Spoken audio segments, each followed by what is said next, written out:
I was just contemplating about how not too long ago in the United States of America, if you identified as gay or lesbian, you were criminalized, you were arrested, and you were ostracized and excommunicated from your family, from church, work, and schools.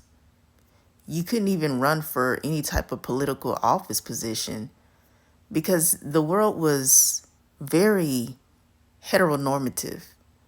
Everyone identified as heterosexual, at least publicly.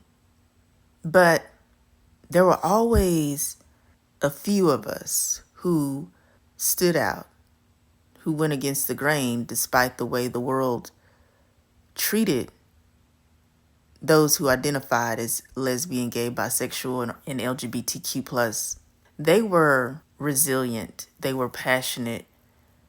They believed in being their authentic self, making changes in a world that seemed like it was not willing to change. In the 20th century, like the 1900s, I mean, this was not too long ago. Like in the 1960s, we were able to fight back for just being mistreated because we were gay or lesbian. That was the beginning of making progress in a world that oppressed us for being gay or lesbian or homosexual. With all of the legalities against us and nobody really acknowledging our existence, and if they did acknowledge our existence, it was always negative. Not just local communities that were going against you, but there were actual laws in place where you couldn't identify as homosexual. You couldn't be yourself. Yet, there were people who identified as homosexual who still fought for their rights. They still persevered, and they also still believed in love and loving themselves and meeting their same-sex attracted partner. I just want to take a moment to say I salute you, I honor you, I respect you, I celebrate you for being genuine, for being strong, for being faithful and driven and passionate about being a lesbian, being gay, being bisexual, being trans, being non-gender conforming, because it took a brave soul to be you during that time. We celebrate pride, gay pride events because of your fight at a time when the world was very turbulent. Although we still have challenges now, things are very uncertain now. At the recording of this video, it is 2025. So there is a lot of political changes going on. There are people who are within the LGBTQIA plus community who are not sure what will occur because of all of the political unrest. Most people like to view the world through their own personal lens, but they don't like to reflect on the worldview. The worldview is diverse. The worldview is not limited. It's also ever-changing. But at the same time, there's certain qualities about people that will never change. One of those qualities is sexual orientation and also love. So I just want to acknowledge those who have gone before us, those who are our elders, our leaders, our mentors, who have paved the way for us to express ourselves today as lesbians. and LGBTQIA plus people, I just want to say thank you. You're the reason why the mantra is always stated that love is love, and love is always love, no matter the time frame, the era, the political climate, no matter what's going on nationally or internationally, love is always constant.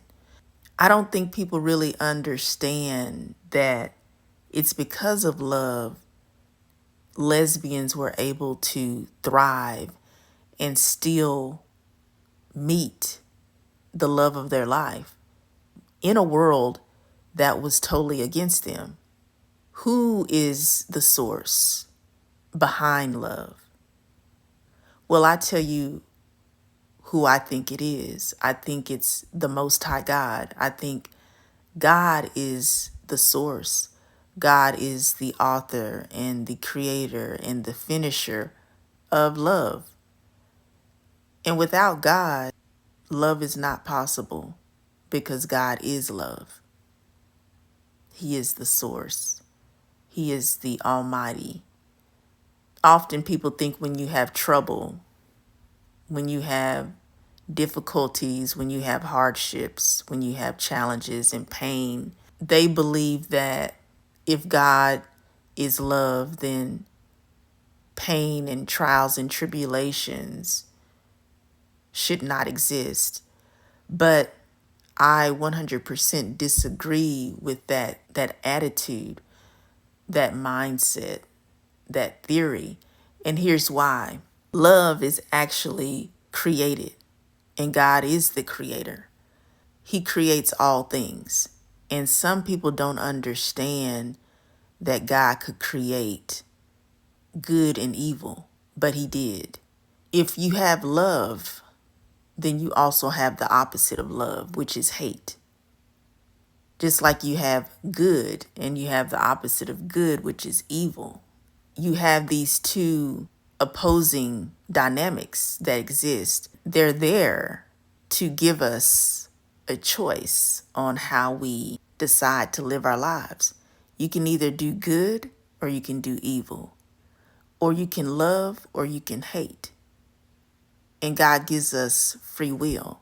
We have to have those awesome dynamics in order for us to exist and for us to choose our lives and our paths.